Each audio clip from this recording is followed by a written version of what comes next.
Sud Radio, Berkov dans tous ses états.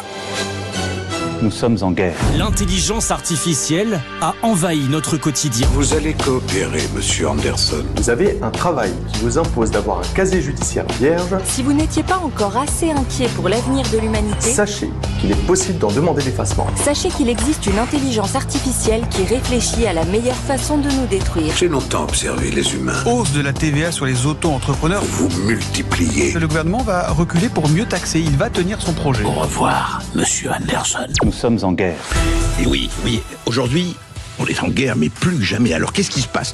Sur tous les fronts. D'abord, les auto-entrepreneurs. Ils sont près de 3 millions.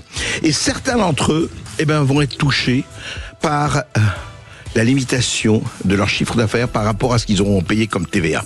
Les auto-entrepreneurs, c'est ceux qui veulent encore, à petite base, entreprendre. Et oui, le mot entreprendre, en France, on en parle beaucoup, mais est-ce qu'on les aide vraiment beaucoup? Est-ce qu'on les appuie? Eh bien, on va en parler avec Flavien Puge. Et ça va être très intéressant.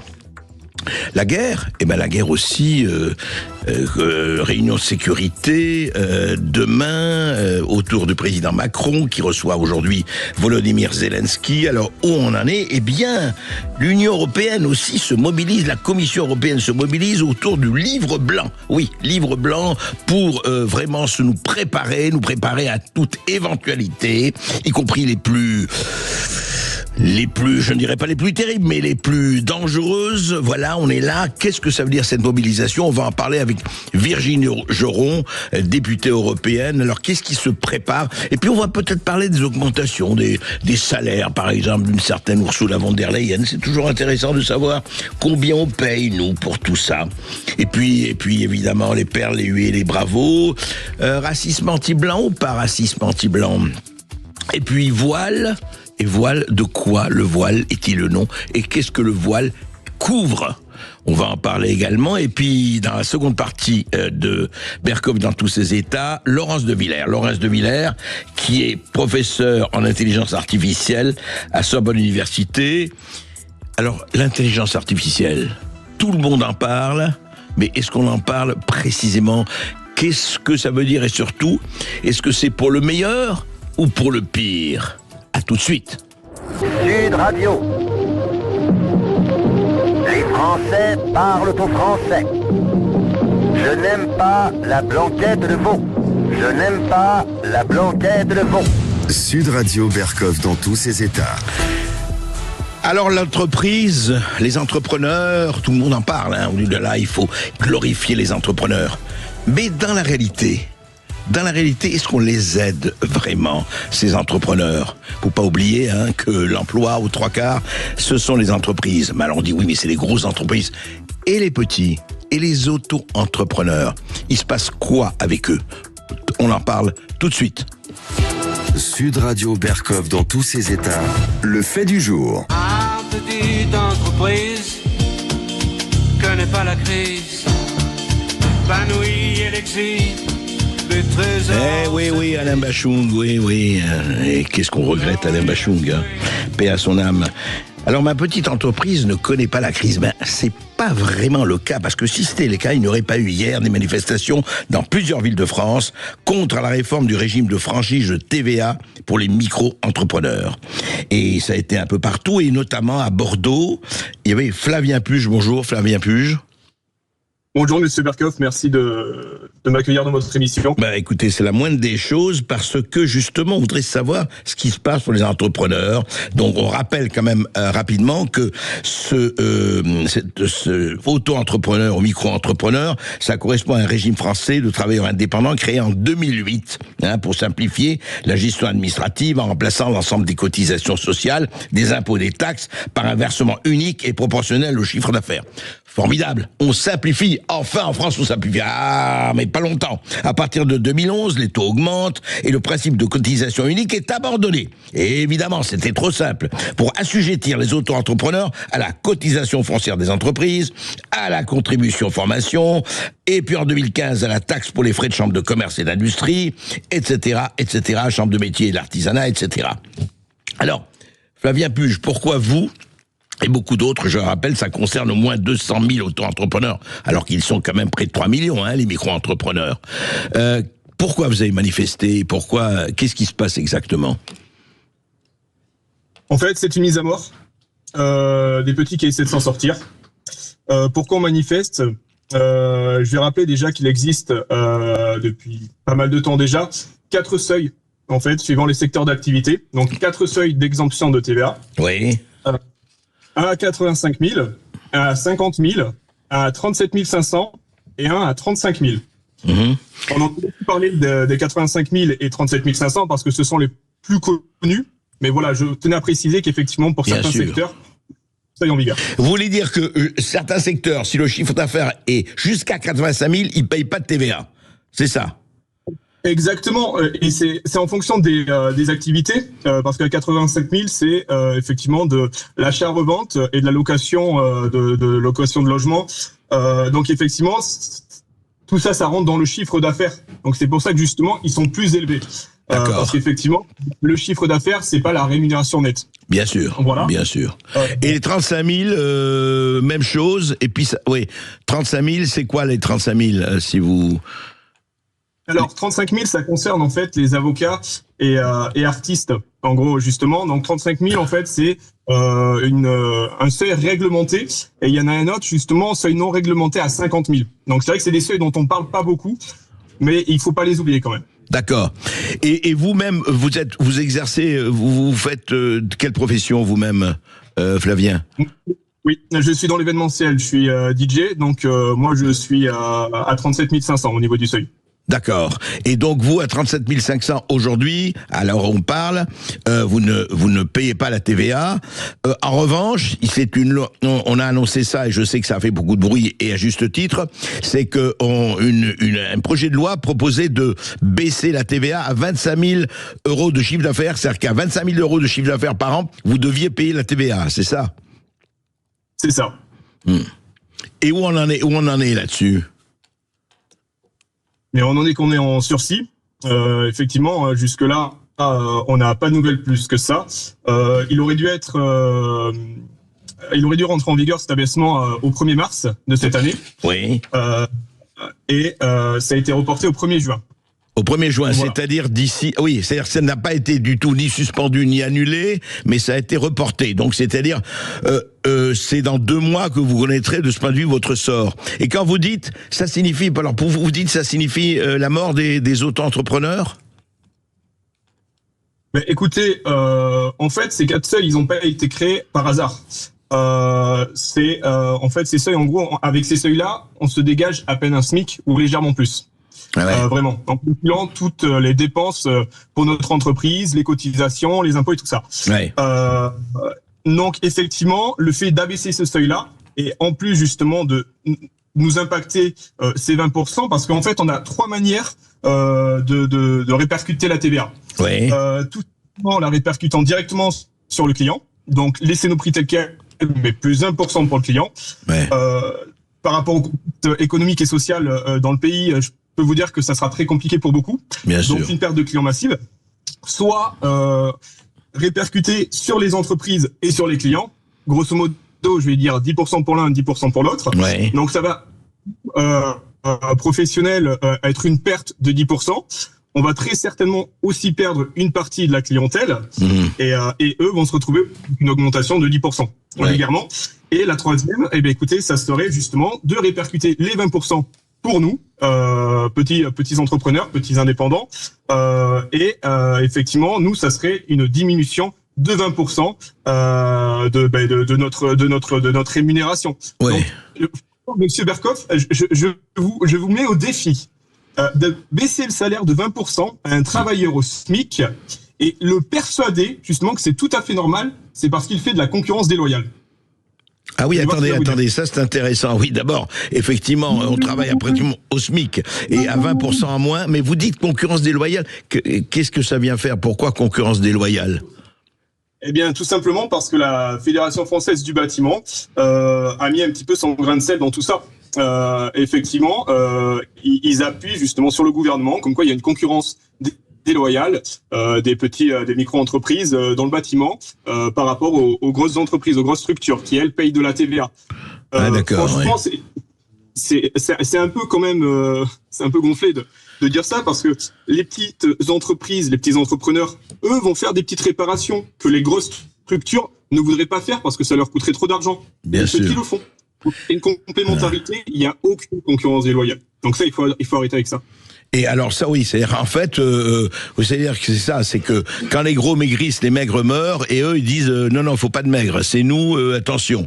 C'est quand même assez hallucinant. Et à votre avis, ça risque effectivement de tuer l'auto-entreprise si on applique cette TVA comme il est prévu qu'on l'applique, c'est-à-dire que les gens vont être découragés. Et c'est vrai que si vous dites que la moitié des gens se payent le SMIC, ça n'encourage pas évidemment à avancer, à se développer. C'est ça.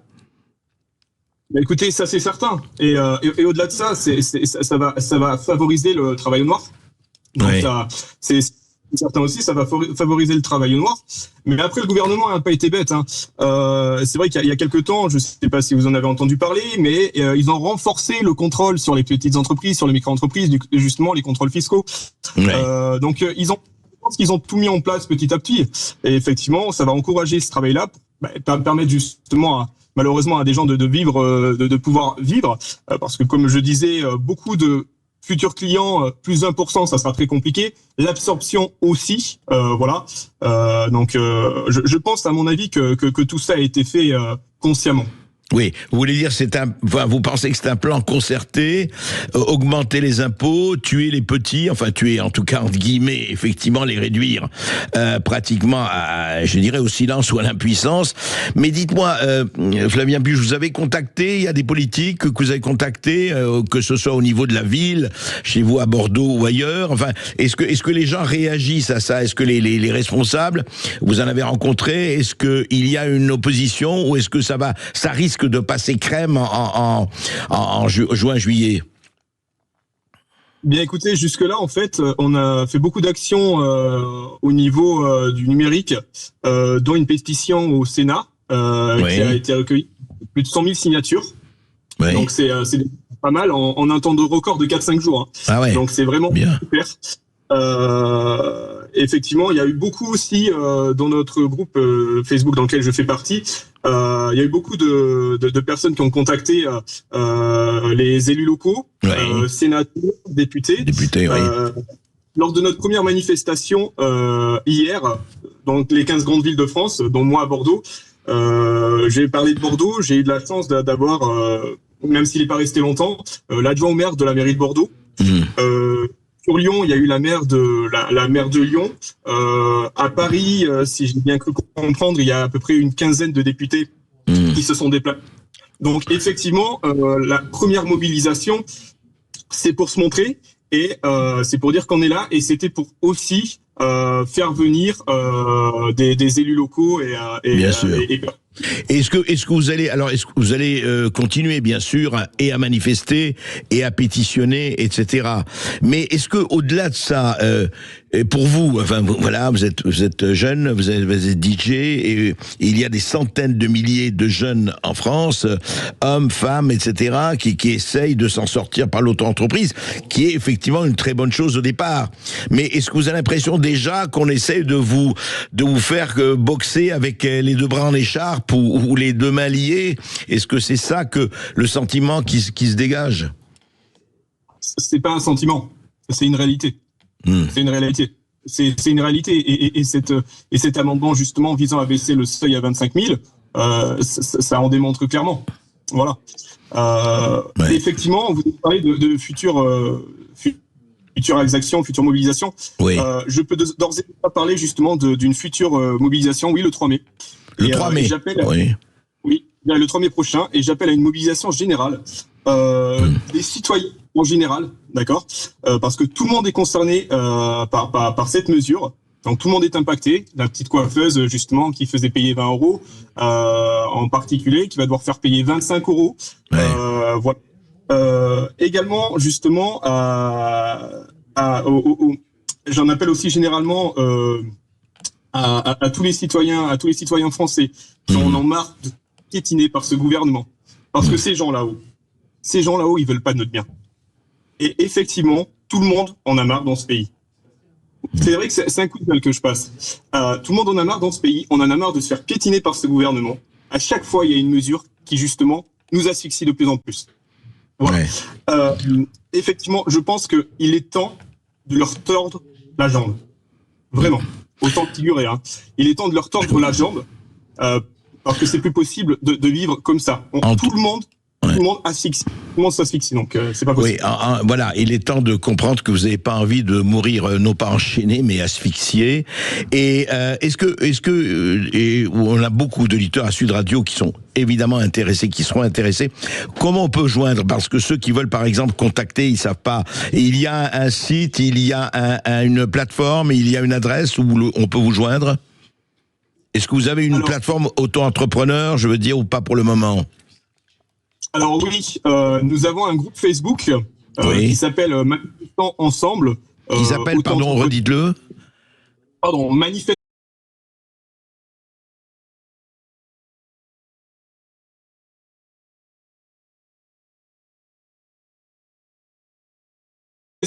tous ensemble. Oui, manifestons tous ensemble.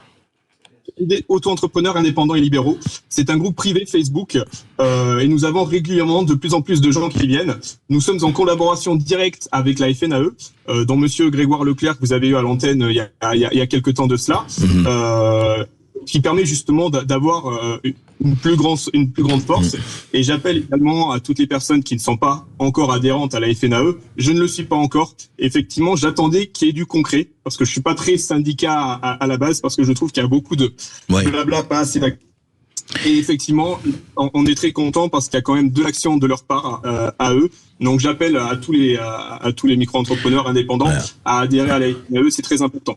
Et comme vous dites, en fait, tout va se dépendre effectivement des gens qui vont se manifester au Sénat ou à l'Assemblée nationale, parce que c'est là que ça se décide aussi, par rapport à effectivement, parce que quand on dit que vous allez payer la TVA à partir de 25 000 euros de chiffre d'affaires, et attention, ça n'a rien à voir avec le bénéfice, le chiffre d'affaires, je le rappelle, c'est quand même effectivement un peu beaucoup. Et puis, il faut se poser la question, c'est vrai, Flavien Puge, est-ce qu'on a envie que la France se développe, que les entrepreneurs en France se développent? Et moi, c'est pour ça qu'on vous a appelé et qu'on est content de vous entendre, c'est que cette espèce d'extraordinaire, je ne sais pas, c'est de la tartufferie ou pas, de dire oui, les entrepreneurs, la start-up nation, etc.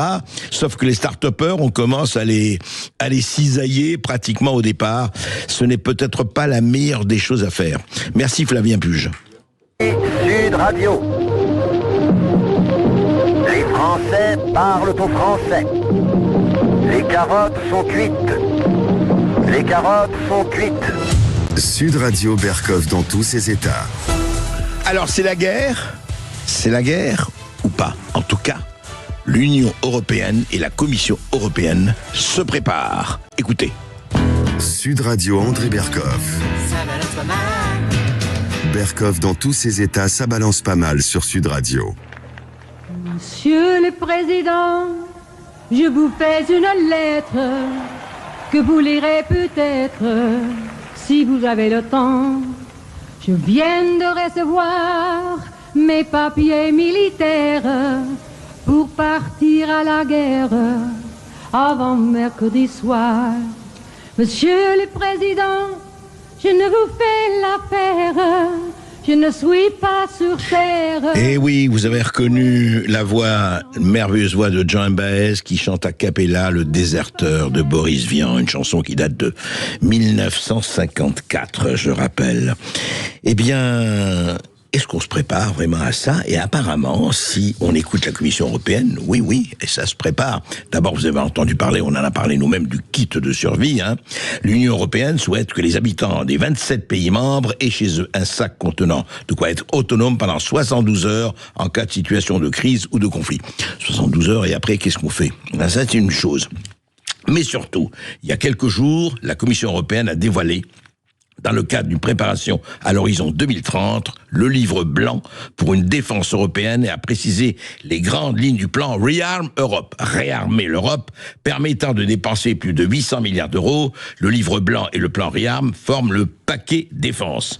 Bonjour Virginie Joron. Oui, bonjour.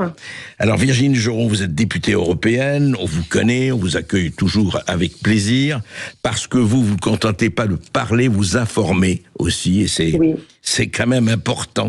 Alors, on va parler de beaucoup de choses concernant effectivement cette Commission européenne, cette Union européenne qui est à un carrefour aujourd'hui, où d'un côté on voit se profiler la guerre, mais aussi les pourparlers de paix, entre notamment Trump et Poutine. Enfin, qu'est-ce qui va se passer, Zelensky au milieu. Et puis on va parler du reste sur la Commission européenne. Il y a d'autres choses. Mais là-dessus, déjà, Virginie Geron, je voudrais savoir. Alors, les 800 milliards, ils vont être là. Qu'est-ce qui se passe? Qu'est-ce que c'est que ce plan-là, ce livre blanc de la défense? Il est aussi à coller au rapport Draghi. Vous savez, c'est un rapport qu'ils ont sorti cet été pour dire que pour relancer l'économie et l'industrie en Europe, il fallait mettre sur la table 800 milliards d'euros. Et le hasard fait bien les choses. Il y a aussi cette guerre en Ukraine et en Russie qui fait que on se colle aussi à cette situation pour finalement imposer aux Européens de mettre sur la table ces 800 milliards d'euros. Oui. Donc, en fait, on suit la stratégie qui a été établie par Monsieur Draghi, c'est-à-dire que pour relancer l'Union européenne, eh bien, on a besoin de mettre tout cet argent sur la table. Et donc, on utilise cette crise pour faire accepter l'inacceptable, puisque c'est vrai, vous l'avez dit, d'un autre côté, côté de l'Ouest, on parle de paix, mais encore aujourd'hui à Bruxelles, on ne parle pas du tout de paix. Et d'ailleurs, moi, je suis encore sur un autre dossier qui s'appelle EDIP, c'est aussi le marché intérieur pour l'Union européenne d'un marché de la défense. Oui. C'est un dossier qui est sur la table dans différentes commissions où en fait il y a des pourparlers autour de comment mettre sur la table aussi 1,5 milliard d'euros pour relancer l'industrie en Europe. Alors, on n'est pas contre l'industrie européenne, au contraire. Bien sûr. Mais on voit bien qu'il y a des tensions autour de qui va bénéficier, encore une fois, de cette grosse part du gâteau. Et là, pour le coup, je viens de voir ce matin une réunion technique sur ce dossier, parce que les enjeux sont importants. Le marché de la défense est quand même un très gros marché très important, surtout pour nous, Français. Et on voit bien qu'il y a une très très forte influence de la part des Polonais. Je le dis parce qu'en ce moment, ils ont la présidence du Conseil. Donc, ils essayent d'imposer aussi leur agenda pour défendre leurs intérêts. Et donc ça, ce sont ce matin des pourparlers où on voit bien que il n'y a pas de solidarité autour de ce marché. Donc c'est pour ça que l'on est contre ce plan de défense, parce que déjà, ce n'est pas pour favoriser le marché français et encore moins européen, puisque là il y a quelques pays qui veulent sortir du lot, qui veulent bénéficier de la plus grosse part du gâteau. Et puis en plus, on a envie de dire, attendez, on est en train de mettre la charrue avant les bœufs, on est en train de parler de 800 milliards d'euros sur la table, et en plus on engage encore les contributeurs français et aussi europééens dans de l'endettement, puisque ça va encore créer de l'endettement. Et en même temps, on n'essaye pas de négocier avec nos autres grands ex-partenaires, notamment les USA, pour parler de la paix. Parce que dans Virginie Geron, c'est ça qui est tout à fait paradoxal. Au même moment où effectivement les USA, alors certains leur reprochent ça, oui, vous avez tous aidé à Poutine, etc. C'est un autre problème politique. Mais enfin, au moment où il y a des pour parler de paix qui ont l'air en tout cas d'avancer, on dit voilà, il faut combler les lacunes, très bien, soutenir l'industrie de défense européenne, soutenir l'Ukraine par une assistance militaire accrue, intégration améliorée des industries européennes et ukrainiennes. Je parle de ce que dit le livre blanc, les stocks, etc. Et je rappelle quand même, Virginie Geron, que demain matin, Emmanuel Macron organise à Paris un nouveau sommet sur la paix et la sécurité pour l'Ukraine dans la lignée des réunions ces dernières semaines.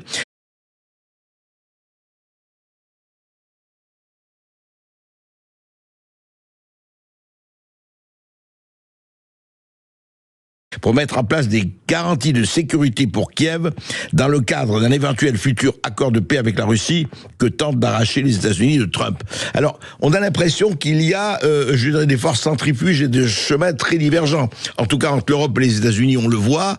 Mais le rôle de l'Union européenne et de la Commission européenne, là-dedans, c'est de quoi? C'est de pousser à l'accélérateur? C'est quoi?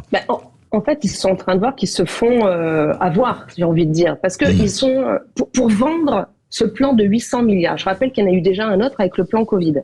C'est-à-dire, comment vendre aux Européens ce plan de 800 milliards s'il n'y a plus de guerre?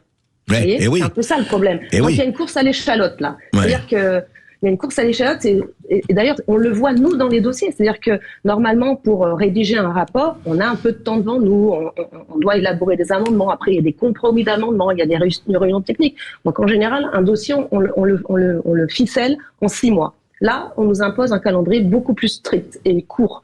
Parce que, effectivement, il y a cette course à l'échalote, parce que, encore une fois, comment on va communiquer aux Européens qu'on va encore les endetter de plus de 800 milliards d'euros. Donc, pour éviter que les gens ne s'insurgent contre cet endettement, eh bien, on essaye d'anticiper, parce qu'on qu'on est encore en guerre avant de dire qu'on est en paix. En fait, voilà, c'est un peu ça la problématique. D'où aussi cet autre sujet, peut-être que mes collègues en ont déjà parlé, du Rassemblement national, c'est-à-dire que comme il y a urgence, comme je vous l'ai dit, d'un côté on parle de paix, donc on parle encore de guerre. Oui. Donc, pour éviter un double discours, en tout cas une incompréhension de la part des Européens, ils utilisent là une autre arme, c'est-à-dire l'urgence. C'est-à-dire qu'il y a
Eh bien oui, dans tous nos États, parce que en ce moment, vous savez, on parle beaucoup de la question, évidemment, le sport. On se disait que le sport, il est complètement en dehors de toute polémique, formidable, la glorieuse incertitude du sport. Eh ben non. Il y a toujours des choses qui arrivent, et notamment, je vous en parle, le voile. Qu'est-ce qui se passe? De quoi le voile est-il le nom? On en parle tout de suite. Sud Radio Berkov dans tous ses états.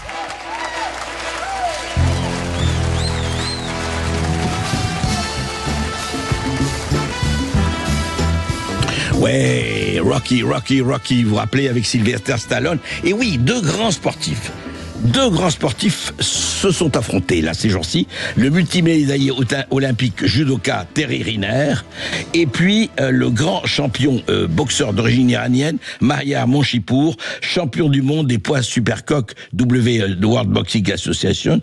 Alors sur quoi? Eh ben sur le voile. Alors écoutez, à vous de juger, je vous dis ce qu'on dit chacun. Alors le dimanche dernier, Teddy Riner a vraiment critiqué très fortement les velléités d'interdiction du voile dans les compétitions sportives portées par certains responsables politiques. Et voici ce que dit Teddy Riner. Dans certains pays voisins, dans d'autres cultures, tout se passe bien et ça n'emmerde personne. Je crois qu'en France, on perd notre temps sur certaines choses et surtout on s'en sert pour mettre la lumière là où il ne faut pas. Pensons plutôt, dit toujours Teddy Riner, pensons plus à l'égalité plutôt que de s'acharner sur une seule et même religion. Parce que vous savez qu'il y a une proposition de loi LR adoptée par le Sénat en février dernier, propose d'interdire le port de signes religieux, notamment le voile, dans l'ensemble des compétitions sportives, y compris au niveau amateur. Alors, c'est la division, rien n'est réglé là-dessus. On parle et le boxeur Mahyar Monchipour a répondu à Teddy Riner. Et voici ce qu'il a dit. Donc, il est franco-iranien, Mahyar Monchipour.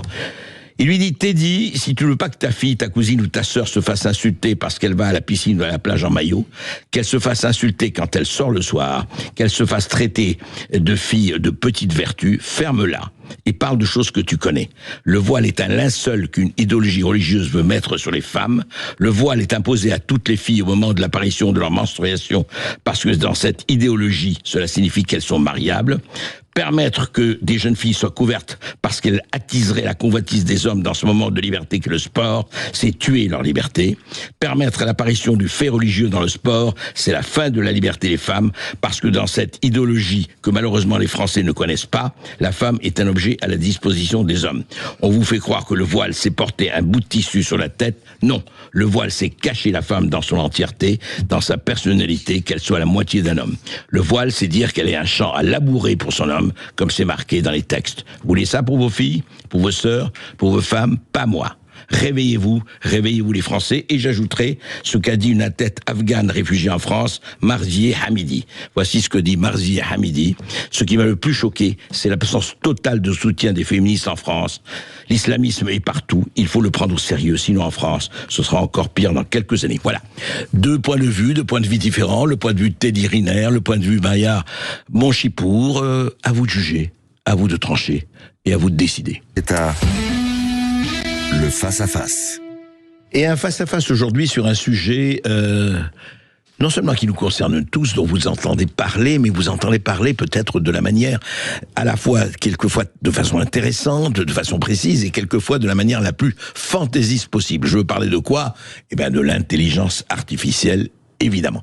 L'intelligence artificielle, c'est devenu le sujet de conversation, le sujet médiatique, et puis surtout, dans l'action, des millions et des millions de gens l'utilisent dans les entreprises, un peu partout. Ça a pris une place extrêmement importante dans le monde. Et pourquoi et comment? On va en parler avec Laurence de Villers, avec ce livre qui vient de paraître et qui est tout à fait passionnant, L'intelligence artificielle, ange ou démon, le nouveau monde de l'invisible. Alors, quand on regarde comme ça, ici, oulala, c'est X-Files, ça s'appelle La vérité est ailleurs. Non, c'est pas ça du tout. La vérité, elle est ici. Je rappelle que Laurence de Villers est professeure en intelligence artificielle à la Sorbonne Université. Elle est chercheuse au CNRS et elle est membre du comité national pilote d'éthique du numérique. À part les présidents de fondation, etc., elle est auteure de plusieurs ouvrages. Bonjour Laurence de Villers. Bonjour. Alors, Laurence de Villers, on va commencer vraiment par la base, mais il faut toujours avoir des notions de base avant de parler quelque chose. Si Est-ce que vous avez, vous, une définition simple de l'intelligence artificielle et compréhensible par tous? Parce que là, c'est vraiment l'auberge espagnole du fantasme, chacun y va de sa formulation. Oui, je vais essayer de vous expliquer simplement, et puis ne pas rentrer dans le piège que j'entends partout. Il n'y a pas une intelligence artificielle, ça c'est la personnifier déjà.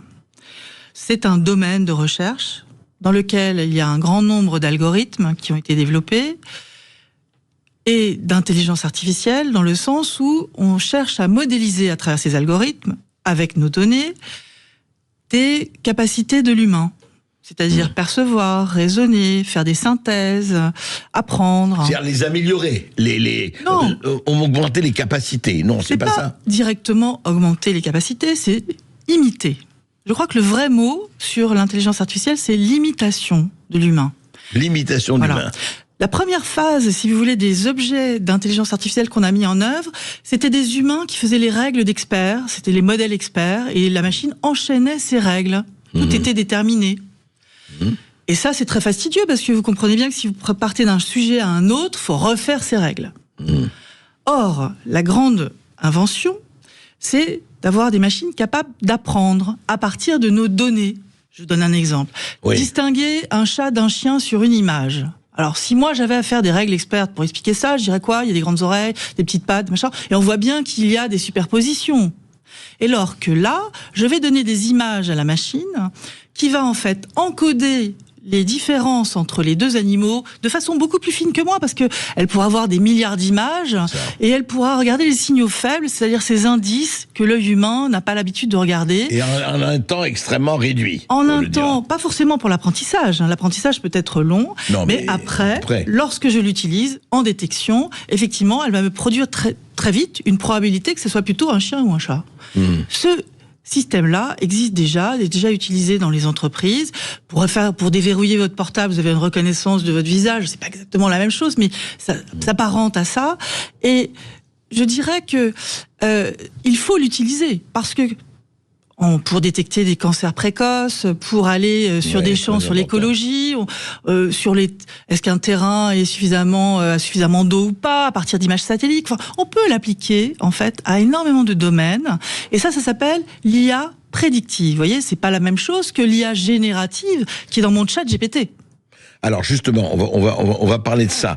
Mais en fait, dites-nous, par rapport, c'est nous qui donnons les données quand même. Les données viennent de nous. Oui, les données. Alors, pas sûr, parce qu'on peut en faire aussi en simuler des données.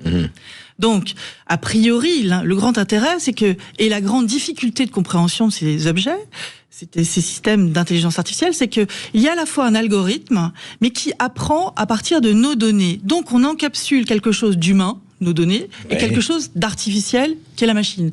D'où ce mot intelligence artificielle, finalement. Par exemple, est-ce que vous êtes poli avec ChatGPT ? Est-ce que je suis poli avec ChatGPT? Oui, en général, je suis poli, donc... Vous êtes un homme poli, très bien. Plutôt, oui. Mais parce qu'en fait, ça paraît... Si je vous dis c'est une machine qui fait tout ça, est-ce qu'on a besoin d'être poli? Eh bien oui. Article du MIT qui surprenait beaucoup parce qu'il disait plus vous êtes poli, mieux la machine va répondre parce que ce sont nos données de gens polis qui sont à l'intérieur de la machine. De la même façon, si je mettais le Mein Kampf d'Hitler, j'aurais à la sortie du Hitler. Mais pas exactement la même chose. Non, approximatif. Mais qu'est-ce qui fait que, par exemple, justement, vous parlez donc, l'IA prédictive, c'est très important parce que, effectivement, on sait que beaucoup de choses vont être faites. Par exemple, vous parlez du cancer, c'est intéressant parce que, avec l'IA, on va pouvoir déceler des germes potentiels, si je peux dire, avant même que ça se manifeste à cause de l'extraordinaire amas des données, de l'interprétation des données. Et pas seulement, à cause de l'acuité de la machine qui voit à des niveaux sur les pixels, les amalgames du pixel que je ne vous repère pas. Qu'on ne peut pas voir, oui. Je ne repère pas. C'est comme un microscope à l'œil humain. Et c'est ça, c'est l'image du microscope. C'est macro et micro. Voilà, macro et micro. Et justement, alors, vous parlez prenons ChatGPT. Voilà. Vous dites ça, c'est prédictif, c'est pas... c'est... Génératif. Génératif, voilà. La grande différence, c'est l'IA générative. Mais pour revenir un tout petit peu avant...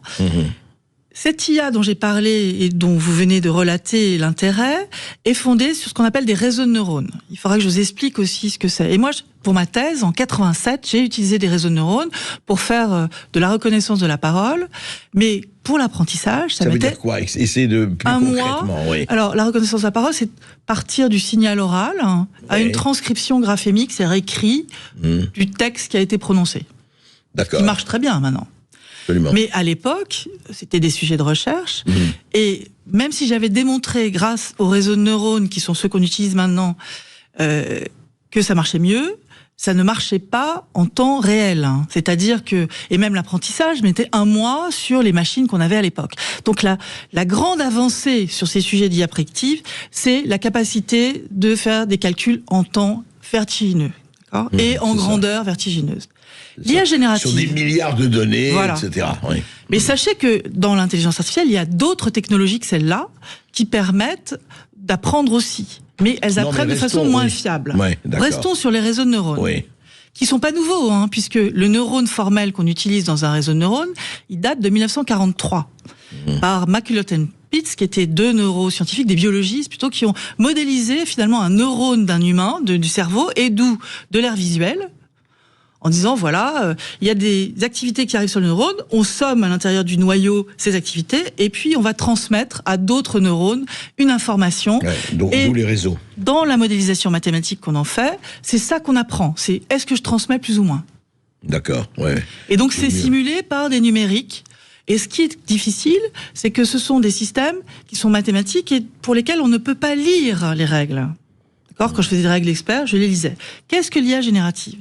Elle est fondée aussi sur des réseaux de neurones, mais elle tend pas à distinguer deux formes ou plusieurs formes, elle tend à générer, reproduire des formes ressemblant à ce qu'il y avait dans mon corpus de base. Donc, par exemple pour le texte, ChatGPT, j'amalgame des milliards de données de Wikipédia, je cherche sur le web, je fais plein de choses, voilà, j'ai tout ça.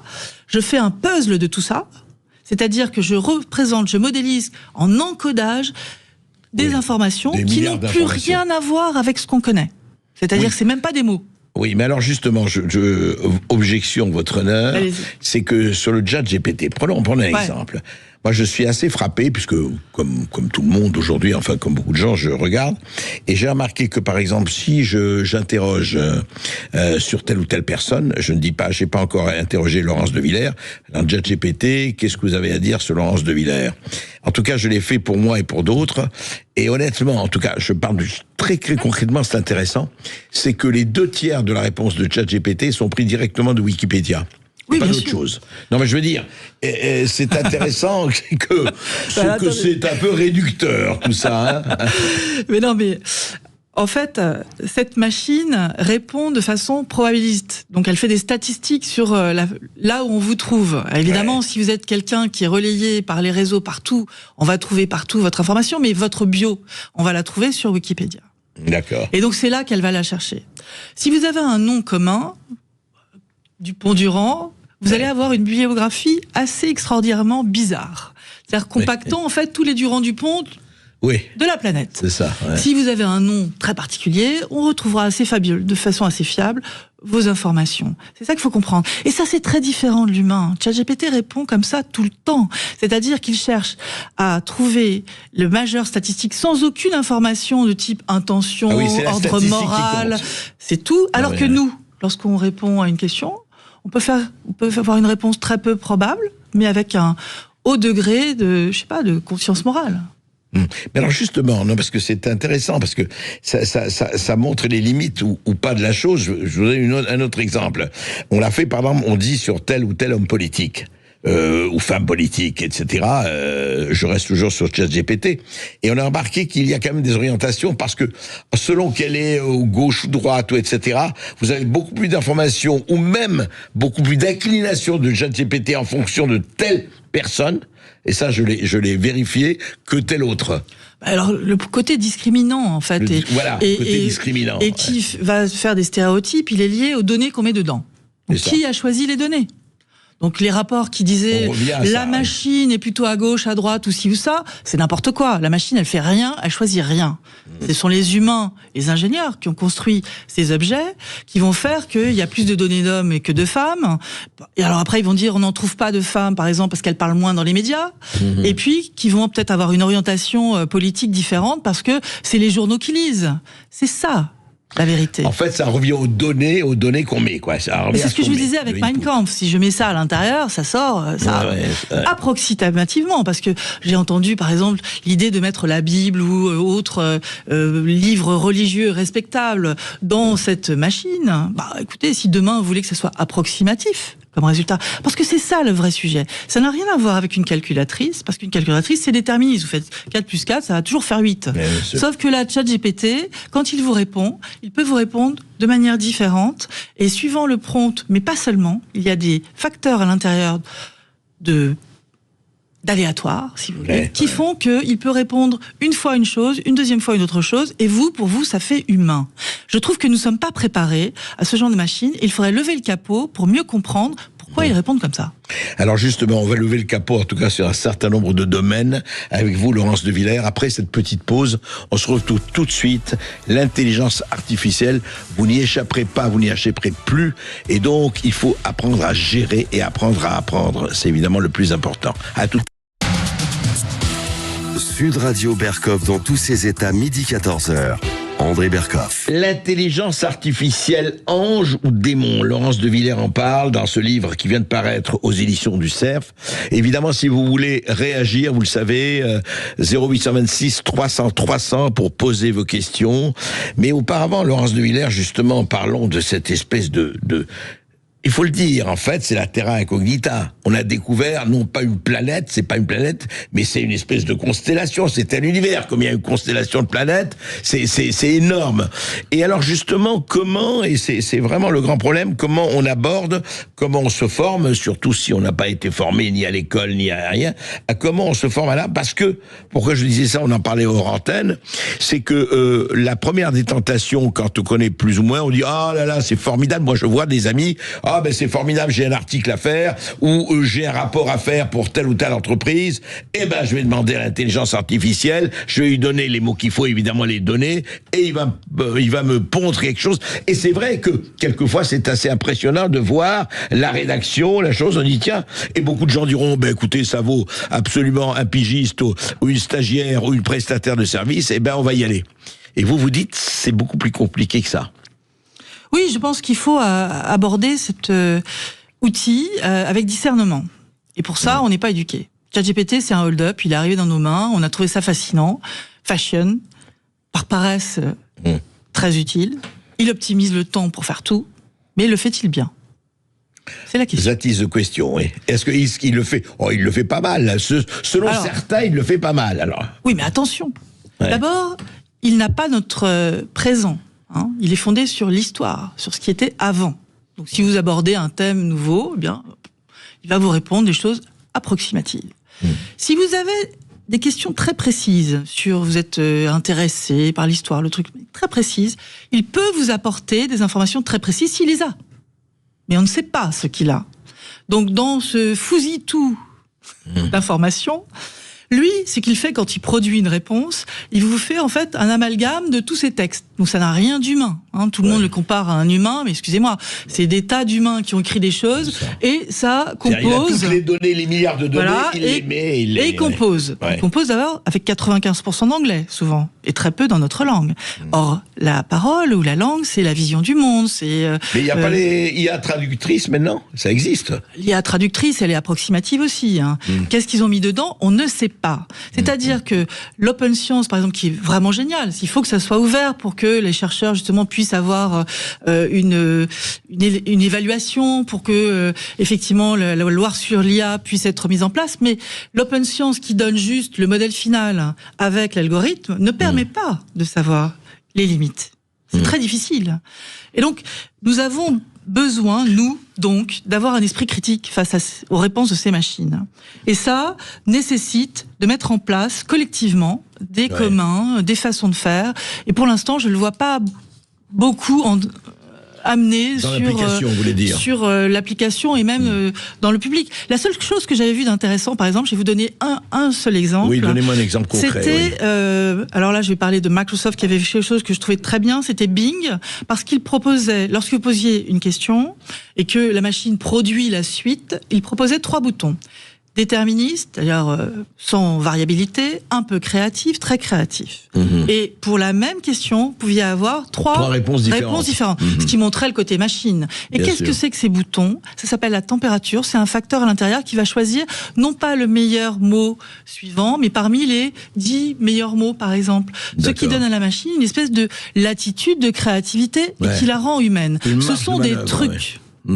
Mais ça, c'est des trucs. Mais par exemple, dites-moi, aujourd'hui, Laurence de Villers, vous connaissez ça mieux que personne, aujourd'hui, quels sont, je ne peux pas faire la totale, pas l'inventaire, quels sont les domaines où on peut dire aujourd'hui, on est en mars 2025, où l'intelligence artificielle, ChatGPT et autres, enfin, on va pas, peut donner des réponses qui sont non seulement instructives, mais pratiques et nécessaires et qui améliorent le quotidien. Alors, pour l'instant, aucun de ces systèmes génératifs dits général n'est fiable.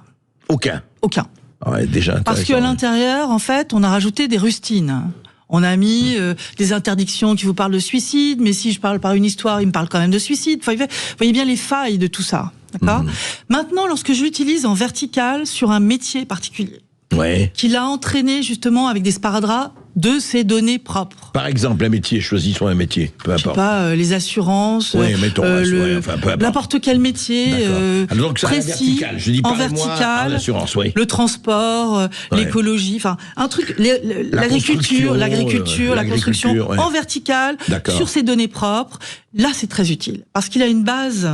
Grâce à ce truc qui a mouliné des milliards de données, qui va permettre de produire quelque chose dans notre langue de très bien formé, sans faute d'orthographe, avec un style correct, des fois beaucoup plus correct que le style de tout le monde, mais ça c'est aussi un sujet. Oui, on l'a vu, ça, Mais en tout cas, ça va répondre à les synthèses de tous les documents existants, donc ça va faciliter, et pour autant, moi, j'encourage à avoir un regard critique sur le résultat et à faire un ping-pong, c'est-à-dire à redemander. Donc, il faut aussi se méfier de tout ce qui va être source, parce que cette machine, comme vous avez bien compris, j'espère, fait du puzzle. Elle a donc perdu toutes ses sources. Or, pour un journaliste, pour un scientifique et pour beaucoup de gens, c'est quand même important de savoir qui est responsable. Il vaut mieux, oui, c'est clair. On ne sait plus. Mais vous dites quand même que sur des domaines précis, enfin disons, comme vous appelez la verticale, ça sert de manière très forte. Mais il faut rester vigilant. Il faut construire dans chaque entreprise un collectif capable de répondre et puis se doter justement de compréhension de ce qui est super intéressant et ce que la machine sait moins bien faire. Je vous donne un exemple. On a fait un test, j'ai 2 exemples. On a fait un test à la Sorbonne avec des étudiants sur des problèmes de maths, de logique et d'expression écrite en posant des questions. 18 questions de suite, sans aucune machine. Ils ont tous répondu. Puis, ils sont passés avec ChatGPT 4 et on leur a dit, reposez les questions si vous avez besoin pour répondre les mêmes questions. Le résultat, quand même, a été un peu étonnant. C'est-à-dire que certains étudiants qui avaient juste sur papier changer d'avis devant la réponse de la machine. C'est-à-dire remettaient en doute leur propre rationalité. Écoutez, là, c'est pas augmenter l'intelligence humaine. Deuxième exemple. Si la machine a mieux répondu qu'eux. Eh ben, elle n'avait pas mieux répondu. Là, on avait des réponses et l'étudiant changeait, mais à défaut, parce qu'il avait bien répondu la première fois. D'accord, oui. En fait, il a l'esprit de la machine religieux. Il est devenu perte de rationalité. On suit la machine. Deuxième exemple de BCG, qui fait pareil, un test auprès de ses collaborateurs. Donc 758 consultants, la moitié utilise GPT-4, l'autre moitié non, pour faire trouver un nom de produit, trouver le discussion autour du produit, négocier sur le produit, 18 tâches. Analyse, etc. Différents types d'informations qu'on va demander aux consultants. Premier résultat, tout le monde va plus vite. Globalement, ça apporte en optimisation de temps, créativité assez correcte. Voilà. Deuxième résultat, les consultants les moins performants, d'après leurs études ou je ne sais quoi, sont au même niveau que ceux qui sont les plus performants, avec peut-être moins de créativité. Troisième résultat, lorsque j'enchaîne ces tâches, au début, mon esprit critique est là, et au fur et à mesure, ça devient un collègue, s'il répond bien, et on baisse la garde. Donc on fait confiance à l'autre, c'est facile, oui. Et alors que, à chaque fois que ChatGPT répond, c'est comme si vous lanciez un dé. On ne peut pas être sûr que la réponse est correcte. Et ça, c'est quelque chose de fondamental qu'il faut apprendre. Autre chose, il y a des croyances terribles, puisque personne n'a levé le capot, vraiment. On vous fait faire des prompts, mais on lève jamais le capot plus. Je pense qu'il faut aller au-delà, sans rentrer dans le code, mais sur les concepts majeurs utilisés par cette machine. J'ai vu dernièrement 3 jeunes mathématiciens italiens qui avaient trouvé donc une martingale pour jouer au loto et qui avaient gagné au loto. Ils ont eu de la chance, ces jeunes gars. Parce que, excusez-moi, le loto, chaque boule qui est jouée, et j'ai rappelé le FDJ d'ailleurs pour vérifier la Française des Jeux. Oui. On vérifiait cela. Chaque boule est vérifiée. Il y a un huissier. On les regarde au rayon X, on les pèse, on les change, blablabla. Donc ça veut dire que chaque boule est équiprobable finalement pour la sortie. Et pourtant, personne ne va jouer 1, 2, 3, 4, 5, 6. Tout le monde va jouer 1, 10, 15, mais c'est idiot. Chaque boule a autant de chances d'arriver. Si on les remplaçait les numéros par des petites images d'animaux... Vous voulez dire ChatGPT ne peut pas vous aider à gagner au loto? Absolument pas. Soyons clairs. Et puis, en plus, il a que les données du passé. Et il en faudrait... Imaginons que ces boules aient un défaut. C'est ça qu'on pourrait repérer grâce à ChatGPT. Mais il faudrait beaucoup de données de tirage. Mais est-ce qu'on ne peut pas, est-ce que ChatGPT, juste pour rester dans cet exemple, mais il est pas inintéressant, et il peut pas répéter des figures est-ce qu'il n'y a pas des figures qui se répètent, mais je dis n'importe quoi. C'est ce que je veux dire. 3, 5, 7, etc. Si elles se répètent, alors que c'est totalement aléatoire, c'est qu'il y a donc un micro-bidule qui fait que la boule est plus lourde, moins lourde, ou je sais pas quoi. Ouais, bien sûr. Et donc ça, je peux peut-être le voir. D'abord, il le vérifie, mais il le vérifie avec des choses physiques. Peut-être que ces tirages permettraient de voir quelque chose de plus fin, mais il faudrait qu'on ait des milliards de tirages. Donc on les a pas. Ce que vous dites, Laurence de Villers, c'est qu'il faut jamais dire quelque chose, et ça, ce n'est pas artificiel, mais c'est intelligent, c'est l'esprit critique. L'esprit critique doit dominer ce qu'on va apprendre aux enfants. Un autre exemple qui va vous donner à quel point on est mal barré. On le fera, mais rappelez-vous, parce qu'on a une petite pause à faire, et comme ça, ça s'appelle le teasing. C'est-à-dire que les gens vont être là, et ils vont un peu retenir leur souffle en disant qu'est-ce que Laurence de Villers va nous dire maintenant. Voilà, on va retenir ça. Restez là. Tout de suite, on se retrouve. Sud Radio Berkov dans tous ses états, midi 14h. André Berkov. Intelligence artificielle, c'est quoi l'intelligence artificielle? On en parle, et c'est passionnant avec Laurence de Villers, donc pour son livre L'intelligence artificielle, ange ou démon, qui vient de paraître aux éditions du Cerf. Alors, justement, on donnait des exemples, Laurence de Villers, par rapport à cette espèce de raison gardée, du devoir de raison gardée, mais en même temps de l'extraordinaire bouleversement qu'a apporté l'IA. D'accord.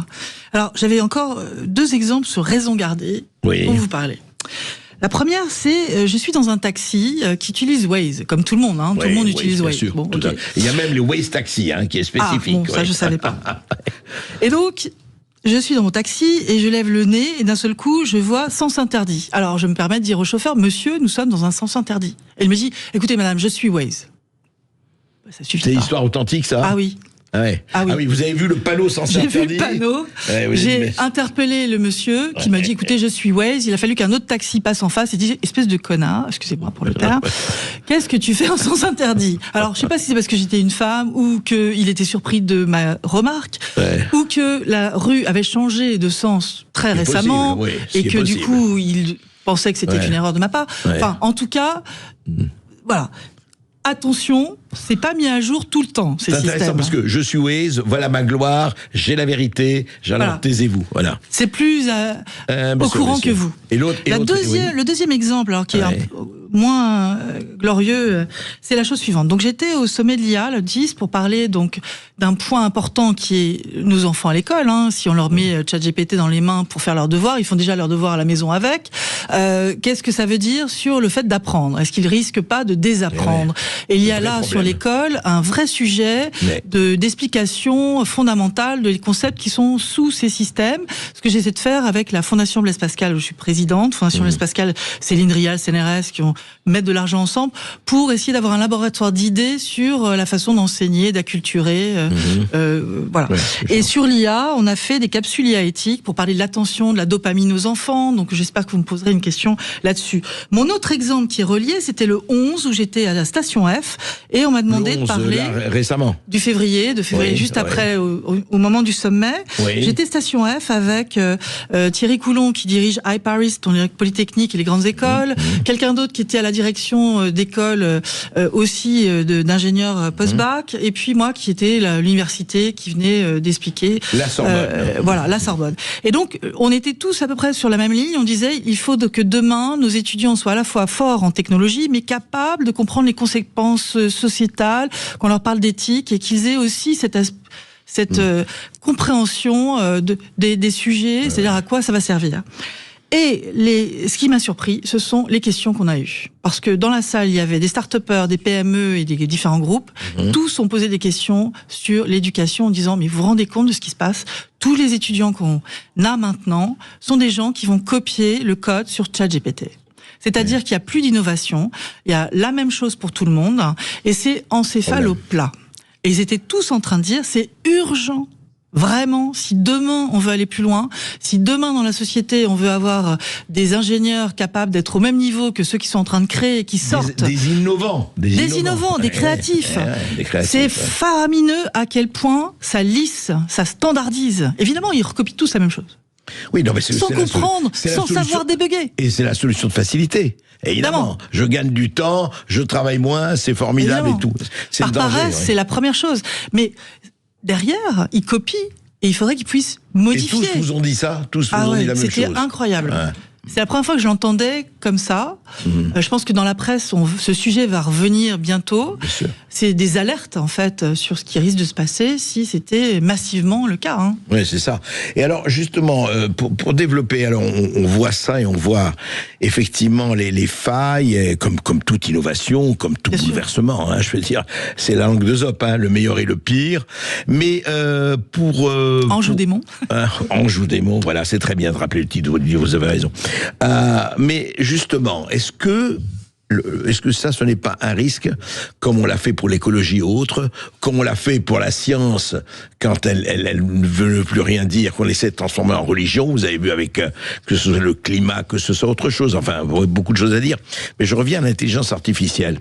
En fait, vous dites, attention, c'est au fond, avec l'extraordinaire, je dirais, augmentation exponentielle des capacités, c'est quand même quelque chose, et comme vous dites très bien, le passé, c'est-à-dire, elle retransmet de façon incroyablement nouvelle ce qu'on y a mis.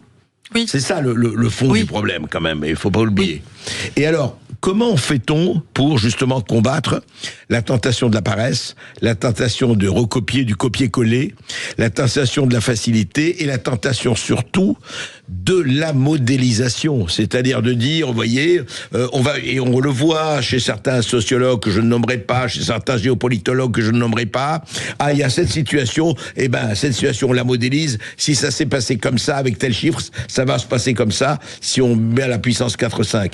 D'accord. La modélisation, voilà, le copier-coller. La première chose, c'est qu'une modélisation, c'est une simplification du réel. Ce ChatGPT, par exemple, il embarque absolument pas d'informations spatiales. Nous sommes des individus qui vivons dans un espace. Dans l'espace et dans le temps. Il n'y a aucune information chronologique. Il y a un truc très rigolo, d'ailleurs, je trouve rigolo, peut-être vous n'allez pas le trouver rigolo, mais à force de mettre toutes ces données en même temps, on a des mots qui étaient plus usités, plus utilisés dans le langage commun, et qui reviennent. Des mots du passé. C'est intéressant, ça. C'est drôle. Des mots du passé, des mots qu'on utilise plus. Des mots de Molière, des mots de je sais pas quoi. Il suffit que finalement, dans le choix des données, on ait mis beaucoup de ça, pour que paf, ça revienne. C'est pas mal ça. Remarquez, c'est intéressant. Oui, c'est intéressant. Mais ça veut dire aussi que, de façon chronologique, il sait rien. Donc je mets un autre sparadrap, un autre algo qui permet de vérifier la chronologie et regarder. Tout ça a un coût, n'est-ce pas? Alors, c'est essentiel de faire penser que la machine est incapable d'être un psy, par exemple. Elle est incapable de répondre à une situation de l'humain, puisqu'elle ne prend pas des informations en étant située contextuellement. Très intéressant. Et puis, c'est pas une personne. Le jeu de la machine est une aberration, puisque c'est un fousitou de plein de données. Donc, c'est absolument pas une personne. Or, on cherche à les personnifier. C'est bien de remettre les choses à leur place, et même si leur place est immense. Je crois que nous avons des appels. Il y en a deux. Le premier, c'est Stéphane qui appelle de Lot-et-Garonne. Bonjour Stéphane. Bonjour André, bonjour à votre invitée Madame de Villers. Merci pour la qualité de cette intervenante. C'est vraiment passionnant. Je pense qu'il faut vraiment la réinviter pour une émission. Mais on va la réinviter. Et puis lisez son livre. C'est vraiment. Oui. En plus, elle parle vrai. Alors, on vous écoute, Stéphane. Dites-moi. La crainte que fait peser l'IA sur des métiers comme les avocats, les consultants, les experts comptables, apparemment, est un sujet qui est souvent évoqué. Effectivement, et à propos de la notion de tentation de la paresse que vous évoquiez juste à l'instant, je voulais poser à votre invité, faire une sorte de prospective. Qu'en serait-il si la justice était rendue par une IA? Oui. Vous avez raison de poser cette question, puisqu'aux États-Unis, on voit déjà l'utilisation d'outils pour aider les juges, pour aider sur ce domaine de la justice. C'est important de comprendre que ça serait injuste, parce que la machine va se focaliser sur les données du passé, et puis elle n'a pas cette appétence de comprendre finalement des signaux importants qui vont être les liens dans la famille de cette personne, son environnement, le contexte dans lequel elle vit. Tout ça, elle l'a pas. Elle l'a de façon très numérique et très. Pourquoi on ne l'aurait pas si on la nourrit de ça? Si on la nourrit de tout ce qu'on sait sur la personne? Non, pour l'instant, on simplifie. Quand vous numérisez, vous appauvrissez. Et vous n'avez pas, en fait, le corps qui, lui aussi, prend des informations. Quand un enfant apprend, il tend la main, il sent que c'est chaud, par exemple, et tout de suite, il va la retirer et il va plus jamais approcher du feu. Une machine, elle apprend juste par répétition de ce qu'on lui montre et par le nombre de données qu'elle a de présentes, c'est tout. Il n'y a pas cette phénoménologie, il n'y a pas cet apprentissage du corps et de la mise en situation. Et de la température, etc. Comme il n'y a pas ça, il y a beaucoup moins que l'humain. Il n'y a pas de psychologie au sens vrai du terme. Ça dépend de la psychologie. Je dis, il y a pas ce côté d'incorporation des informations situées autour de nous et sensibles. Et donc, elle a en plus il y a pas d'intention. Et pas de valeur morale. Elle n'a que ce qu'il y a dans les données. Certes. Donc j'espère que aujourd'hui, les juges, les avocats ont leur propre valeur morale. On espère aussi. Et donc vont décider de choses avec autre chose que juste le nombre possible, le nombre statistique de fois où ça s'est passé. Donc c'est très différent. L'intelligence humaine est bien supérieure. Mais Laurence de Villers, je voudrais ce que disait Stéphane aussi, mais est-ce qu'il n'y a pas des métiers, encore une fois, c'est pas une question de morale, qui vont être, par exemple, la comptabilité, le secrétariat et autre chose, qui vont dire, attendez, et ça ne veut pas dire que ces gens-là sont moins forts ou moins intelligents, etc. Mais en fait, s'il s'agit de métiers, je ne dirais pas répétitif, mais vous voyez, il faut le dire, ils vont être remplacés, ou en tout cas, l'IA va jouer un rôle. C'est là où il faut trouver la frontière pour l'IA, où effectivement on peut lui faire confiance. Et où elle sera meilleure, elle fera moins de fautes qu'un humain le ferait, et il n'y a pas de décision morale liée. Or, en justice, il y en a. Donc, c'est à mon avis pour ça que j'ai répondu aussi clairement à cette question qui était très bien. Vous me faites penser à ça, vous me faites penser à cette plaisanterie de bas étage, mais de temps en temps, il ne faut pas se priver de ça. C'est comment on dit va te faire voir. En américain, on dit fuck you. Et comment on dit en italien va fanculo. Et dans l'intelligence artificielle, faites-moi confiance. C'est un peu ça. C'est pas vrai parce que de temps en temps, on peut lui faire confiance. Donc c'est pour ça que je poussais un peu provocateur. C'est un trait d'humour. C'est un trait d'humour, absolument. Nous avons un deuxième appel de Stéphane cette fois qui appelle de Marseille. Stéphane, bonjour Stéphane. Oui, bonjour André. On s'était croisés aux Champs-Élysées il y a une certaine période. Bonjour à Laurence, on s'est croisés à World AI Forum à Cannes, j'étais à votre droite.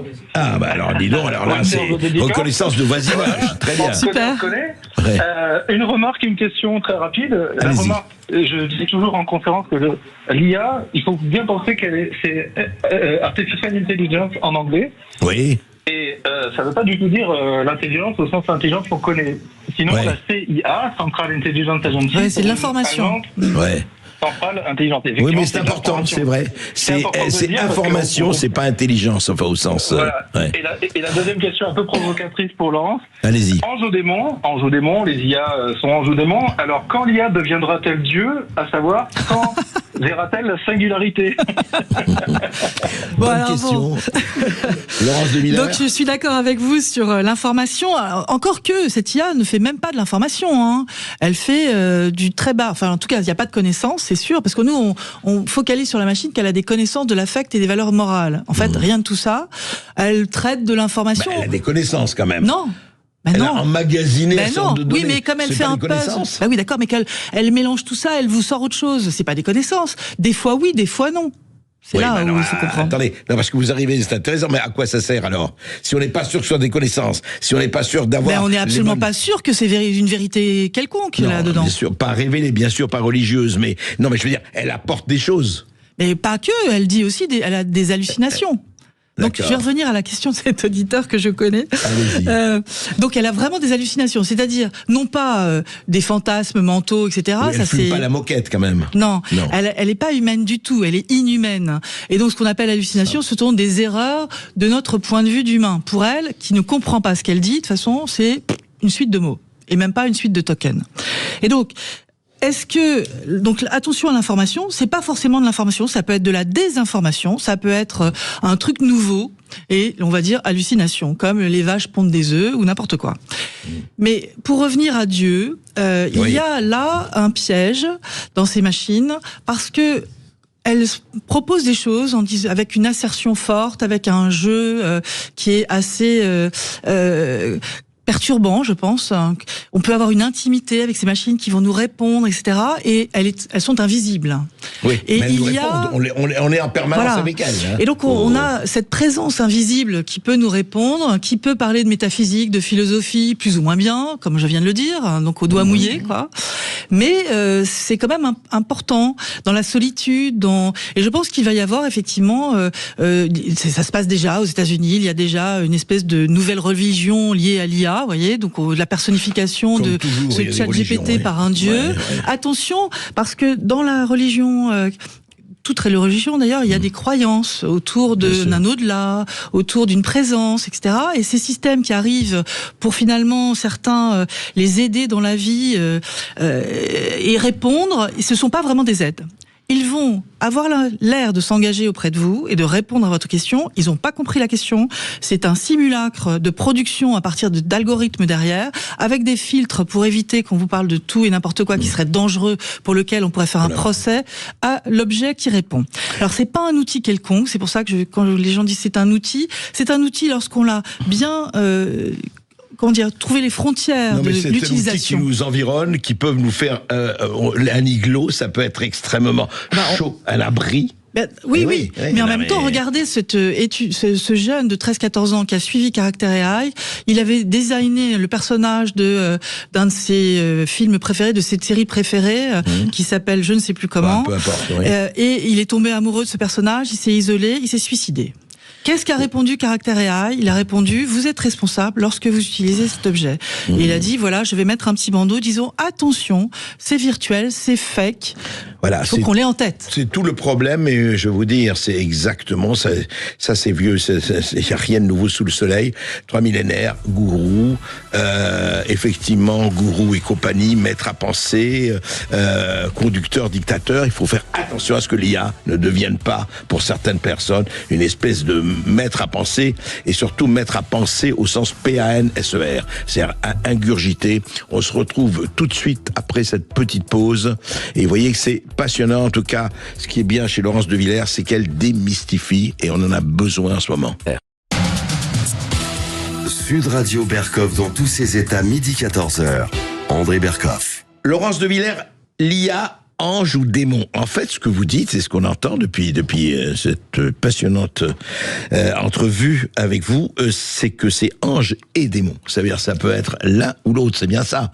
Il y a effectivement tout ce que ça apporte, et puis tout ce que ça risque, l'incitation peut-être à la paresse, je dirais, à vraiment...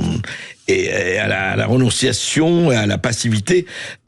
Au fond, aujourd'hui, ce qu'on peut dire aux gens, disons, vous qui entrez ici, ne laissez pas toute espérance, mais qu'est-ce que les gens doivent retenir de cet univers dans lequel nous sommes en train d'entrer? Nous sommes déjà entrés, et ça va aller beaucoup plus loin, bien sûr. Qu'est-ce qu'il faut retenir, Laurence de Villers? Pour nous, Alors, il faut retenir que ce ne sont pas des amis, ces objets, que ce sont pas des présences qui vont apporter beaucoup parce qu'elles sont vides. D'abord, elles peuvent vous raconter n'importe quoi, donc il s'agit de faire attention quand même sur des conseils. C'est pas des psys. Or, il y a des gens qui maintenant en ce moment les prennent pour des psys. C'est moins cher, moins de ChatGPT. Qu'est-ce que vous en pensez, machin? Comme les élèves qui font leur devoir avec cette prothèse du langage. Et ça, ce sont des vrais risques de s'enfermer dans cette facilité avec ces objets. Donc autant, je pense que dans l'industrie, on peut faire des choses extraordinaires, ou dans certaines entreprises, parce que ça va être confronté à une réalité avec des frontières. Dans la santé aussi, dans certains domaines. Dans la santé, bien entendu. Ailleurs, autant donner comme objet de prothèse verbale à tout le monde, c'est une ineptie. D'abord, pour beaucoup, il veut se sentir moins fort que la machine, qui est capable de répondre avec un langage quand même d'assez haut niveau, sur des termes qui sont peut-être peu usités. Donc, qu'est-ce que ça veut dire pour tout le monde? Et puis, c'est pas nous. C'est un objet qui est totalement inhumain. Or, on vous bassine à longueur de journée sur du marketing, comme quoi on est proche de l'intelligence de l'humain, voire on va dépasser et ça va se rebeller. Tout ça, c'est de l'ASF. Plus loin que nous, etc. Tout ça, c'est l'ASF. Moi, ce que j'appelle, c'est qu'on arrête de penser que c'est des prothèses, qu'on sache mieux dans quel cadre les utiliser et dans quel cadre c'est dangereux. Et je pense que c'est dangereux pour les enfants. Il faut apprendre à l'école avec sa main, son cerveau. Si demain vous êtes dépendant de cette machine et que il y en a plus. Ou alors, vous ne faites plus que ça. D'abord, ça va niveler la créativité, ce qu'on a dit tout à l'heure. Et puis, ça peut aussi engendrer de la manipulation massive. C'est-à-dire que moi, je travaille sur le nudge, sur l'incitation à faire. Je vais vous dire ce que c'est que le nudge pour tout le monde. Donc, Richard Thaler, prix Nobel en 2017. Mais surtout, un exemple simple. Vous êtes sur Internet, vous cherchez une chambre d'hôtel, tac, vous en avez une. Et il y a une petite ligne rouge qui passe en bas. 25 autres personnes veulent la même chambre. Paf, je la prends avant les autres. Ça, c'est du nudge. C'est-à-dire qu'on vous a pas forcé, mais on vous a incité. C'est un coup de pouce. Ça. Ouais, bien sûr. Et ça, dans le numérique, il y en a partout. Et dans la loi sur l'IA, moi j'ai travaillé sur la loi sur l'IA, sur les normes et sur l'éthique. Et je pense que c'est important de rappeler que dans la loi, il y a par exemple quelque chose qui dit on ne veut pas de manipulation subliminale. Comment je vais aller déceler ça? Bah oui. C'est pas évident. Ce que vous donnez comme exemple du nudge le montre bien. En fait, ce que vous dites, c'est passionnant. Il y a beaucoup de choses à tirer de l'intelligence artificielle. Ça peut nous aider dans un certain nombre de travaux, etc. Entreprises énormes. Mais ne vous laissez pas embarquer dans une nouvelle religion, dans une nouvelle absolue. Et moi, je vous annonce d'ores et déjà, parce que Laurence de Villers d'abord va revenir, parce que franchement, on apprend des choses quand même, ce qui n'est pas le plus fréquent. Et puis, j'annonce le titre de votre prochain livre. Je me permets de vous le proposer. Thèse, antithèse, prothèse. Avec un point d'interrogation. Bravo, on va le faire.